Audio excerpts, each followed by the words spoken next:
आज हम डिस्कस करेंगे क्लास 9 साइंस का चैप्टर नंबर 7 जिसका नाम है मोशन। इस चैप्टर में हम ये जानेंगे कि मोशन क्या होता है, हम किस तरह से ऑब्जेक्ट्स के मोशन को स्टडी करते हैं और स्पेसिफिकली हम ऑब्जेक्ट्स के स्ट्रेट लाइन मोशन पर कंसंट्रेट करेंगे। हम ये जानेंगे कि डिस्टेंस क्या होता है, डिस्प्लेसमेंट क्या होता है और इन दोनों में क्या डिफरेंस होता है। हम स्पीड, वेलोसिटी और एक्सेलरेशन को समझने की कोशिश करेंगे। हम डिस्टेंस टाइम ग्राफ और वेलोसिटी टाइम ग्राफ्स को स्टडी करेंगे और उनको इंटरप्रेट करना सीखेंगे। हम इक्वेशंस ऑफ मोशन क्या हैं उनको डिस्कस करेंगे और उनको कुछ न्यूमेरिकल्स के थ्रू अप्लाई करना सीखेंगे। और लास्ट में हम यूनिफॉर्म सर्कुलर मोशन के बारे में डिस्कशन करेंगे। तो सबसे पहले हम यह समझने की कोशिश करेंगे कि मोशन क्या होता है। जब हम किसी ऑब्जेक्ट के पोजीशन को समय के साथ चेंज होता हुआ देखते हैं तो यह कहते हैं कि यह ऑब्जेक्ट मोशन में है। फॉर एग्जांपल, यदि हम रोड साइड पर खड़े होकर किसी बस को मूव होता हुआ देखें या फिर किसी कार को मूव होता हुआ देखें तो ये नोट करेंगे कि समय के साथ बस या कार की लोकेशन चेंज हो रही है। तो इसलिए हम यह कह सकते हैं कि बस या कार मोशन में है। इसी तरह से यदि हम किसी बर्ड को उड़ता हुआ देखें तो क्योंकि समय के साथ बर्ड की लोकेशन चेंज हो रही होती है, इसीलिए हम ये कहते हैं कि बर्ड मोशन में है। किसी भी ऑब्जेक्ट के मोशन को डिस्क्राइब करने के लिए दो चीज़ों का होना बहुत ज़रूरी है। एक है ऑब्जर्वर और दूसरा होता है रेफरेंस पॉइंट। ऑब्जर्वर वो पर्सन या सिस्टम होता है जो कि किसी ऑब्जेक्ट के मोशन को स्टडी करता है, उसके मोशन को डिस्क्राइब करता है। और रेफरेंस पॉइंट, हम उस पॉइंट को कहते हैं जिसके रिस्पेक्ट में हम ऑब्जेक्ट की लोकेशन को अलग अलग समय पर स्पेसिफाई करते हैं। रेफरेंस पॉइंट को हम ओरिजिन भी कहते हैं, जैसा कि हम इस दिए हुए लेफ्ट डायग्राम में देख सकते हैं कि यहाँ पर एक्स वाई प्लेन में ओरिजिन के रिस्पेक्ट में एक ऑब्जेक्ट की लोकेशन को स्पेसिफाई किया हुआ है। इसे हम एक एग्जांपल के थ्रू समझने की कोशिश करते हैं। लेट अस से कि हम ये कहते हैं कि बाल भवन पब्लिक स्कूल रेलवे स्टेशन से 2 किलोमीटर नॉर्थवर्ड डायरेक्शन में मौजूद है। तो यहाँ पर रेलवे स्टेशन को as a reference point use किया जा रहा है, क्योंकि हम स्कूल जो कि ऑब्जेक्ट है उसकी लोकेशन को रेलवे स्टेशन जो कि रेफरेंस पॉइंट है उसके रिस्पेक्ट में स्पेसिफाई कर रहे हैं। तो यहाँ पर रेलवे स्टेशन रेफरेंस पॉइंट है, स्कूल वो ऑब्जेक्ट है जिसकी लोकेशन को हम स्पेसिफाई कर रहे हैं, और जो यह डिस्क्राइब कर रहा है वो ऑब्जर्वर है। अब हम यह समझने की कोशिश करेंगे कि डिस्टेंस क्या होता है, डिस्प्लेसमेंट क्या होता है और दोनों में क्या डिफरेंस होता है। लेट अस से कि एक ऑब्जेक्ट है जो कि पॉइंट ए से पॉइंट बी की ओर मूव करता है और कुछ इस तरह से मूव करता है कि वो सी और डी पॉइंट से पास होता हुआ बी पर पहुंचता है। यानी कि वो ए से बी पर मूव करने के लिए ए सी डी बी पाथ को फॉलो करता है, जैसा कि हम इस दिए हुए डायग्राम में भी देख सकते हैं। तो ए सी डी बी पाथ की जो टोटल लेंथ होगी उसको हम कहेंगे कि इतना डिस्टेंस ऑब्जेक्ट ने ट्रेवल किया। लेट अस से कि ए सी डी बी पाथ की लेंथ 10 किलोमीटर्स है, तो हम ये कहेंगे कि ऑब्जेक्ट ने ए से बी पॉइंट की तरफ मूव करते हुए 10 किलोमीटर का डिस्टेंस ट्रेवल किया। डिस्टेंस एक स्केलर क्वांटिटी होती है। इसका मतलब ये है कि किसी पाथ के डिस्टेंस को स्पेसिफाई करने के लिए हमें सिर्फ मैग्नीट्यूड का इस्तेमाल करना होता है। जैसा कि इस केस में ए से बी की ओर मूव करते हुए ऑब्जेक्ट ने 10 किलोमीटर का डिस्टेंस ट्रेवल किया, तो यहाँ पर 10 किलोमीटर के द्वारा हम डिस्टेंस को स्पेसिफाई कर पा रहे हैं। इसके विपरीत जब कोई ऑब्जेक्ट किसी एक इनिशियल पोजीशन से एक फाइनल पोजीशन की ओर मूव करता है तो इररिस्पेक्टिव ऑफ द फैक्ट कि उसने किस पाथ को फॉलो किया है, जो उसके इनिशियल पोजीशन और फाइनल पोजीशन के बीच में जो शॉर्टेस्ट डिस्टेंस होता है उसको हम डिस्प्लेसमेंट बोलते हैं। जैसा कि इसी केस में हम देखें कि जब object A C D B path को फॉलो करता हुआ बी पॉइंट पर पहुंचता है तो हम यह नहीं देखेंगे, डिस्प्लेसमेंट को स्पेसिफाई करते वक्त हम यह नहीं देखेंगे कि ऑब्जेक्ट ने ए सी डी बी पाथ को फॉलो किया है, बल्कि हम यह देखेंगे कि ए और बी पॉइंट का जो शॉर्टेस्ट डिस्टेंस है वो कितना है, और उसी से ही हम डिस्प्लेसमेंट को डिफाइन करेंगे। डिस्प्लेसमेंट एक वेक्टर क्वांटिटी होती है। इसका मतलब यह है कि डिस्प्लेसमेंट को स्पेसिफाई करने के लिए हमें डायरेक्शन भी बतानी पड़ती है और मैग्नीट्यूड भी स्पेसिफाई करना पड़ता है। लेट अस से कि ए और बी पॉइंट का जो शॉर्टेस्ट डिस्टेंस है वो 7 किलोमीटर है, तो हम ये कहेंगे कि ए से बी पॉइंट की ओर मूव करते हुए ऑब्जेक्ट की डिस्प्लेसमेंट 7 किलोमीटर की है। जब हम किसी ऑब्जेक्ट के मोशन को स्टडी करते हैं तो उसके रेट ऑफ मोशन को डिस्क्राइब करने के लिए दो फिजिकल क्वांटिटीज़ का इस्तेमाल करते हैं। एक को हम कहते हैं स्पीड और दूसरे को हम कहते हैं वेलोसिटी। रेट ऑफ मोशन का मतलब होता है कि कोई ऑब्जेक्ट कितनी तेज़ी से या कितनी धीरे मूव करता है। जैसा कि हम जानते हैं कि यदि हमें 10 किलोमीटर डिस्टेंस एक मोटरसाइकिल से कवर करना हो तो हमें कम समय लगेगा, और यदि हमें सेम डिस्टेंस को एक साइकिल से कवर करना हो तो हमें ज़्यादा समय लगेगा। इसका मतलब ये है कि रेट ऑफ मोशन मोटरसाइकिल की ज़्यादा है साइकिल के कंपैरिजन में। तो इसी रेट ऑफ मोशन को डिस्क्राइब करने के लिए हम स्पीड का इस्तेमाल करते हैं। स्पीड को हम डिफाइन करते हैं speed is equal to distance divided by time से। यदि हम इस फॉर्मूले में डिस्टेंस और टाइम का एसआई यूनिट रखते हैं तो हमें स्पीड का एसआई यूनिट मिल जाएगा। स्पीड का एसआई यूनिट होता है मीटर पर सेकंड, क्योंकि डिस्टेंस का एसआई यूनिट होता है मीटर और टाइम का एसआई यूनिट होता है सेकंड। तो इसीलिए इस फॉर्मूले से हम स्पीड का एसआई यूनिट ऑब्टेन करते हैं मीटर पर सेकंड। जैसा कि हम जानते हैं कि कोई भी ऑब्जेक्ट एक लंबे समय तक कांस्टेंट स्पीड से मूव नहीं कर सकता, इसीलिए जब हम किसी ऑब्जेक्ट के मोशन को एक लंबे समय में स्टडी करते हैं तो वहाँ पर उसकी स्पीड को स्पेसिफाई करने के लिए हम एवरेज स्पीड का इस्तेमाल करते हैं।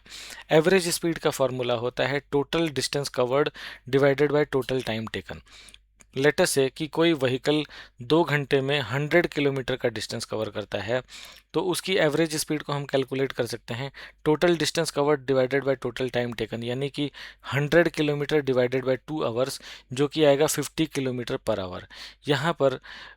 यहाँ पर ऑब्जेक्ट हर समय पर 50 किलोमीटर पर आवर के स्पीड से मूव नहीं करता, बल्कि किसी समय पर उसकी स्पीड 50 किलोमीटर पर आवर होती है, किसी समय पर उसकी स्पीड 50 किलोमीटर पर आवर से ज़्यादा होती है और किसी समय पर उसकी स्पीड 50 किलोमीटर पर आवर से कम होती है। लेकिन एक लंबे समय में जब हम उसकी एवरेज स्पीड को कैलकुलेट करते हैं तो वो आता है हमारा 50 किलोमीटर पर आवर। किसी ऑब्जेक्ट के मोशन को स्टडी करने के दौरान उसके रेट ऑफ मोशन को डिस्क्राइब करने के लिए हम जिस दूसरी फिजिकल क्वांटिटी का इस्तेमाल करते हैं उसे हम वेलोसिटी कहते हैं। वेलोसिटी को हम डिस्क्राइब करते हैं डिस्प्लेसमेंट डिवाइडेड बाय टाइम से। वेलोसिटी एक वेक्टर क्वांटिटी होती है, इसका मतलब ये होता है कि वेलोसिटी का मैग्नीट्यूड भी होता है और डायरेक्शन भी होती है। इसके विपरीत स्पीड एक स्केलर क्वांटिटी है, स्पीड का सिर्फ मैग्नीट्यूड होता है। अब क्योंकि वेलोसिटी का मैग्नीट्यूड भी होता है और डायरेक्शन भी होती है, इसीलिए जब हम वेलोसिटी से किसी ऑब्जेक्ट के रेट ऑफ मोशन को डिस्क्राइब करते हैं तो हम इसे बहुत ही प्रिसाइजली कर पाते हैं, क्योंकि हम यह भी बता पाते हैं कि ऑब्जेक्ट कितनी तेज़ी से मूव कर रहा है और यह भी बता पाते हैं कि किस डायरेक्शन में मूव कर रहा है। इसके विपरीत जब हम स्पीड का इस्तेमाल करते हैं तो उस समय पर हम यह मेंशन नहीं कर पाते कि यह किस डायरेक्शन में मूव कर रहा है। इसीलिए वेलोसिटी एक ज़्यादा कॉम्प्रिहेंसिवली किसी ऑब्जेक्ट के रेट ऑफ मोशन को डिस्क्राइब कर पाती है। जब कोई ऑब्जेक्ट किसी स्ट्रेट लाइन पर मूव करता है तो एक लंबे समय में हम उसकी एवरेज वेलोसिटी को डिस्क्राइब करते हैं, जो कि हम वैसे ही कैलकुलेट करते हैं जैसे कि एवरेज स्पीड को कैलकुलेट करते हैं। एवरेज वेलोसिटी का फॉर्मूला होता है total displacement divided by total time. एक स्पेशल केस है जबकि किसी ऑब्जेक्ट की वेलोसिटी समय के साथ एक यूनिफॉर्म रेट से चेंज हो रही हो, तो ऐसी स्थिति में ऑब्जेक्ट की एवरेज वेलोसिटी का फॉर्मूला होता है u plus V divided by 2, यानी कि u ऑब्जेक्ट की इनिशियल वेलोसिटी है, v ऑब्जेक्ट की फाइनल वेलोसिटी है। यानी कि जब ऑब्जेक्ट कुछ इस तरह से मूव करता है कि समय के साथ उसका वेलोसिटी एक यूनिफॉर्म रेट से चेंज होती है, तो उस समय पर जो एवरेज वेलोसिटी होती है वो उसकी इनिशियल और फाइनल वेलोसिटी का अरिथमेटिक मीन होता है। जब हम यह कहते हैं कि ऑब्जेक्ट की वेलोसिटी समय के साथ यूनिफॉर्म रेट से चेंज हो रही है, तो इसे हम एक एग्जाम्पल से समझने की कोशिश करते हैं। मान लेते हैं कि कोई ऑब्जेक्ट किसी पर्टिकुलर इंस्टेंट ऑफ टाइम पर 2 मीटर पर सेकंड की रफ्तार से चल रहा है। 1 सेकंड के बाद उसकी जो उसकी वेलोसिटी का मैग्नीट्यूड है वो हो जाता है 4 मीटर पर सेकंड। उसके नेक्स्ट सेकंड के बाद उसकी वेलोसिटी का मैग्नीट्यूड हो जाता है 6 मीटर पर सेकंड। उसके नेक्स्ट सेकंड के बाद वेलोसिटी का मैग्नीट्यूड हो जाता है 8 मीटर पर सेकंड। तो इस एग्जाम्पल में हम ये देख रहे हैं कि हर सेकंड में वेलोसिटी 2 मीटर पर सेकंड से बढ़ जाती है।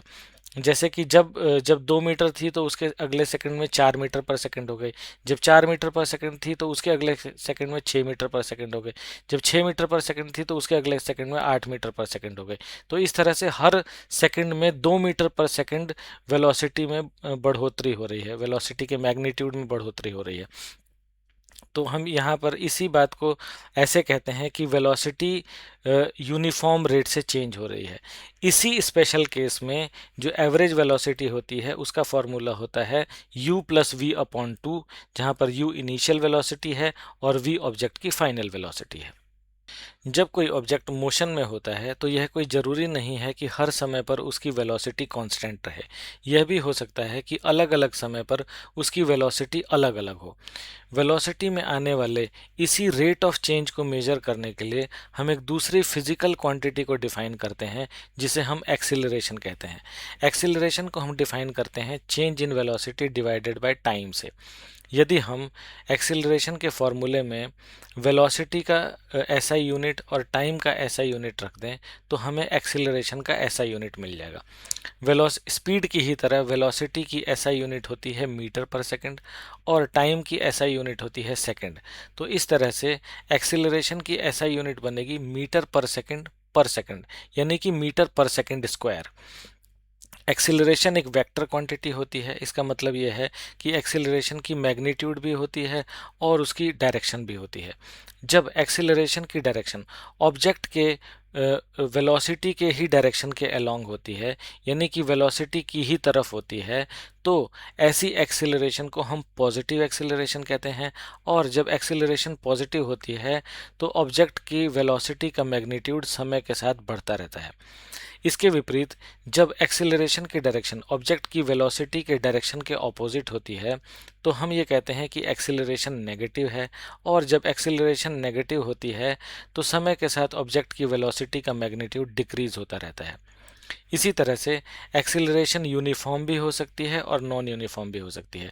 यूनिफॉर्म एक्सीलरेशन का मतलब होता है कि टाइम के साथ एक्सीलरेशन की वैल्यू कांस्टेंट रहती है और नॉन यूनिफॉर्म एक्सीलरेशन का मतलब होता है कि टाइम के साथ एक्सीलरेशन की वैल्यू चेंज होती रहती है।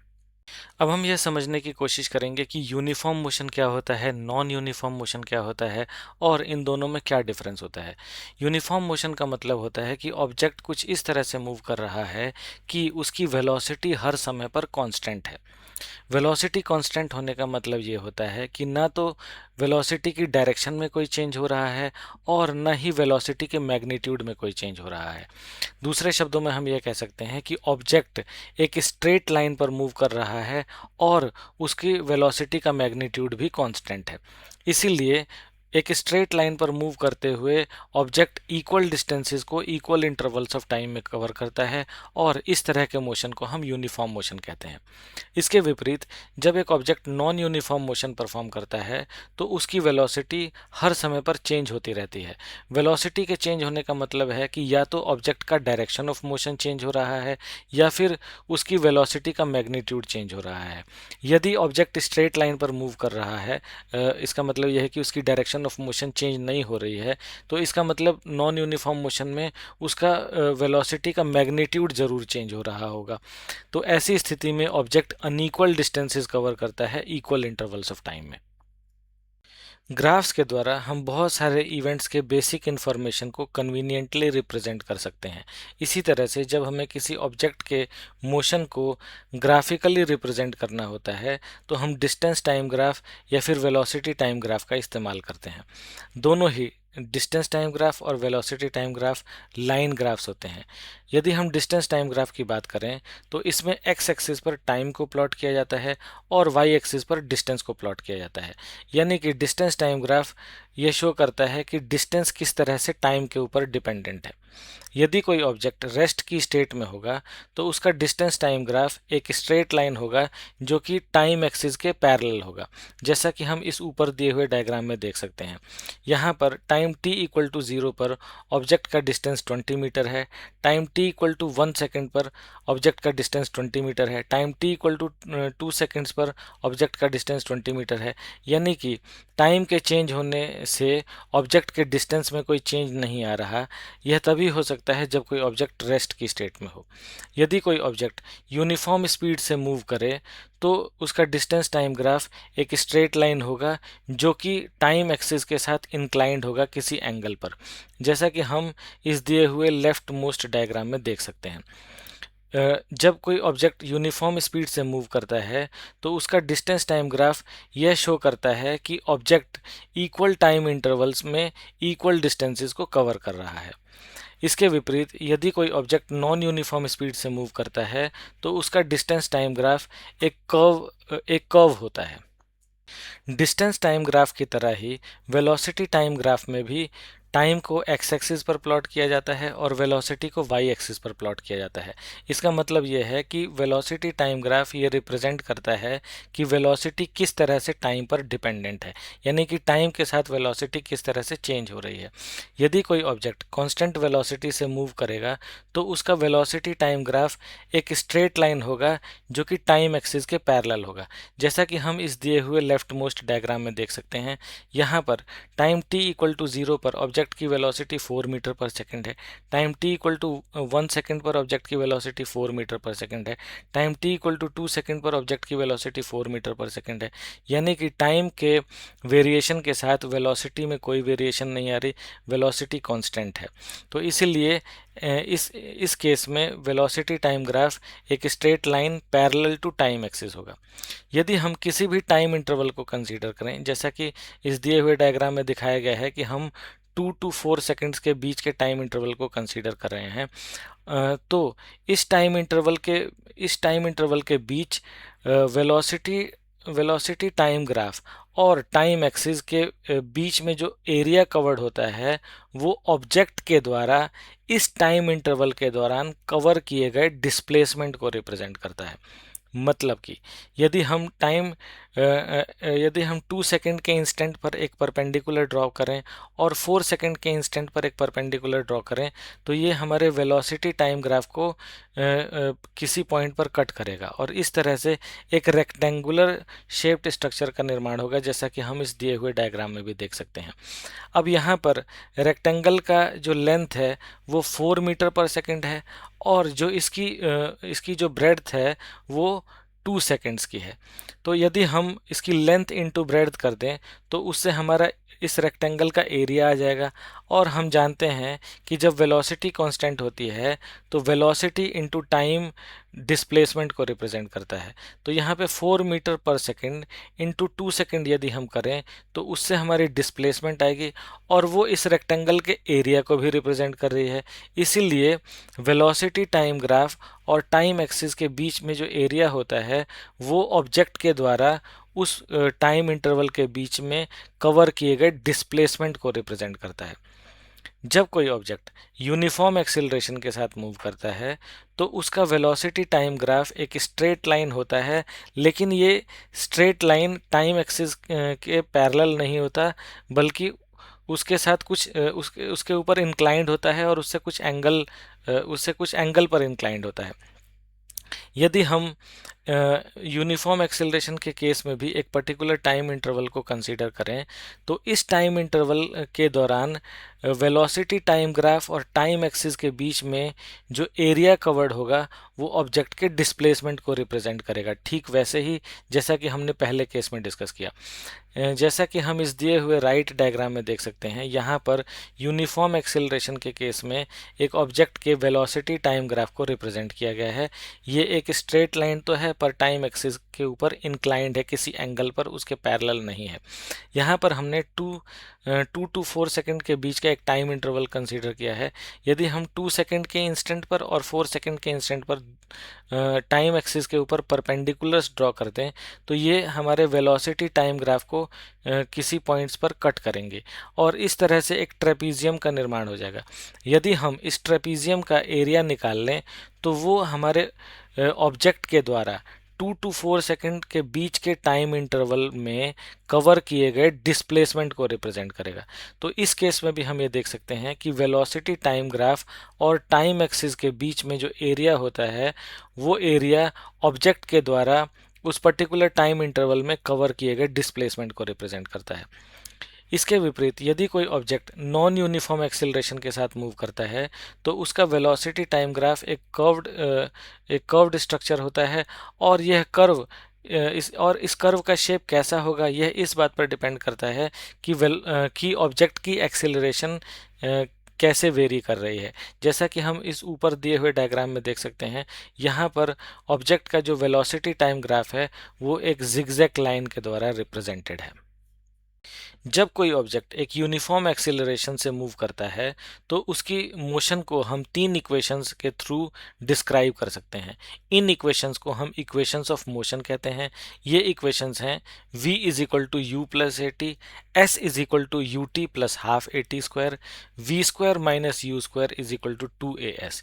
यहाँ पर v ऑब्जेक्ट की फाइनल वेलोसिटी को रिप्रेजेंट करता है, u ऑब्जेक्ट की इनिशियल वेलोसिटी को रिप्रेजेंट करता है, a ऑब्जेक्ट के यूनिफॉर्म एक्सेलरेशन को रिप्रेजेंट करता है और t उस टाइम पीरियड को रिप्रेजेंट करता है जितने जितने समय में वो एक्सेलरेशन ऑब्जेक्ट के ऊपर एक्ट कर रही थी।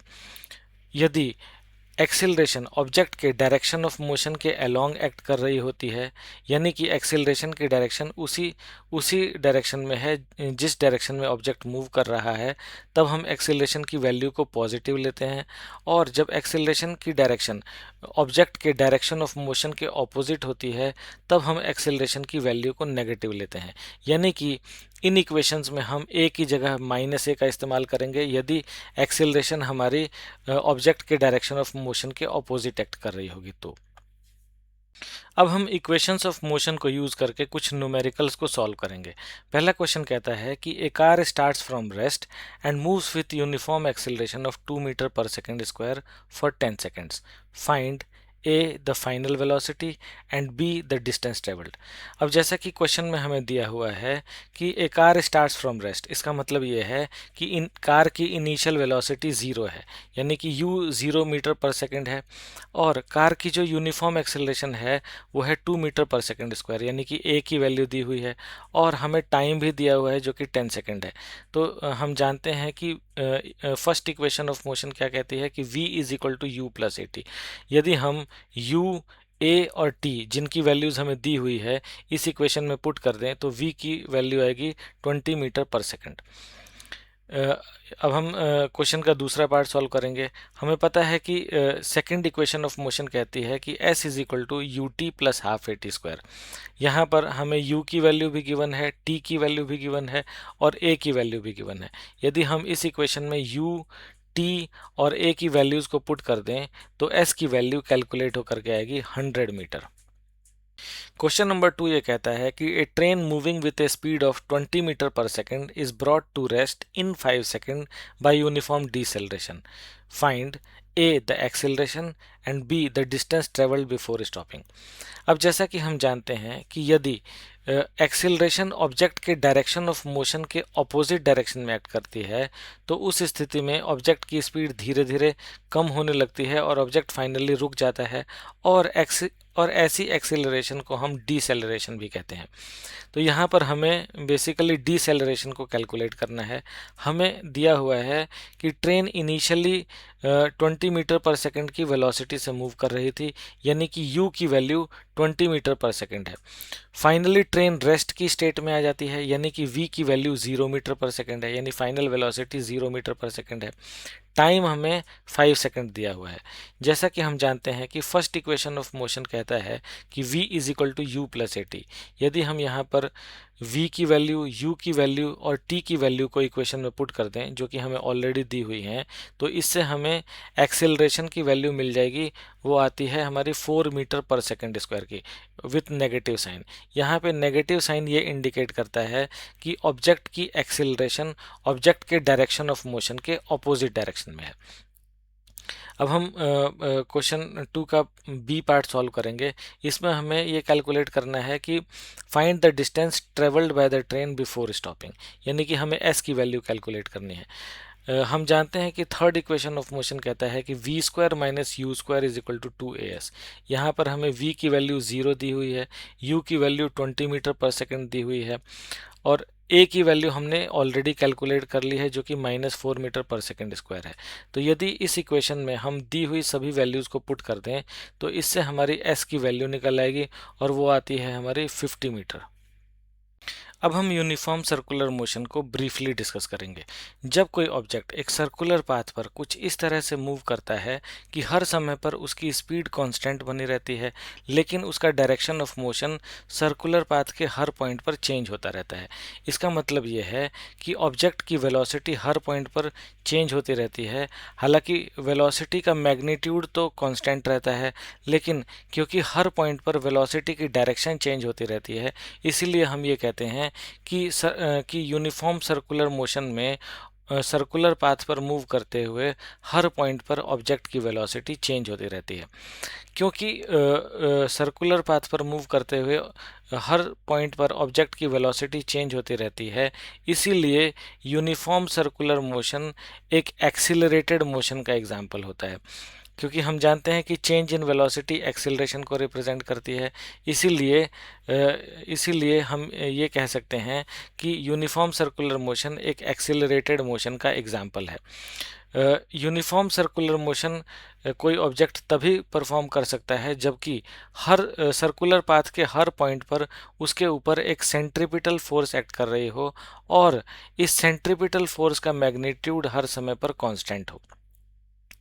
यदि हम सर्कुलर पाथ के किसी भी पॉइंट पर ऑब्जेक्ट के वेलोसिटी की डायरेक्शन की बात करें, तो ये सर्कुलर पाथ के उस पॉइंट पर ड्रॉ किए गए टेंजेंट की डायरेक्शन में होगा। यानी कि यदि कोई object uniform circular motion perform कर रहा है और हम किसी भी पॉइंट पर ऑब्जेक्ट की वेलोसिटी की डायरेक्शन जानना चाहते हैं, तो हम उस सर्कुलर पाथ के उस पॉइंट पर एक टेंजेंट ड्रॉ करके डिटरमिन कर सकते हैं कि उस पॉइंट पर ऑब्जेक्ट की वेलोसिटी किस डायरेक्शन में है। यूनिफॉर्म सर्कुलर मोशन का सबसे सिंपलेस्ट एग्जांपल है मून, जो कि अर्थ के चारों तरफ एक यूनिफॉर्म सर्कुलर मोशन परफॉर्म करता रहता है। अर्थ का कोई भी आर्टिफिशियल सैटेलाइट अर्थ के चारों तरफ यूनिफॉर्म सर्कुलर मोशन परफॉर्म करता रहता है, एटसेट्रा। तो इस चैप्टर में हमने ये जाना कि किसी ऑब्जेक्ट के मोशन को डिस्क्राइब करने के लिए हमें रेफरेंस पॉइंट्स की आवश्यकता होती है। हमने डिस्टेंस और डिस्प्लेसमेंट के अंतर को समझा। हमने ये जाना कि वेलोसिटी क्या होती है, स्पीड क्या होती है और एक्सेलरेशन क्या होती है। हमने डिस्टेंस टाइम ग्राफ और वेलोसिटी टाइम ग्राफ को डिटेल में डिस्कस किया। हमने यूनिफॉर्मली एक्सेलरेटेड मोशन के केस में इक्वेशंस ऑफ मोशन को स्टडी किया, और लास्ट में हमने यूनिफॉर्म सर्कुलर मोशन को भी डिस्कस किया। Thank you very much.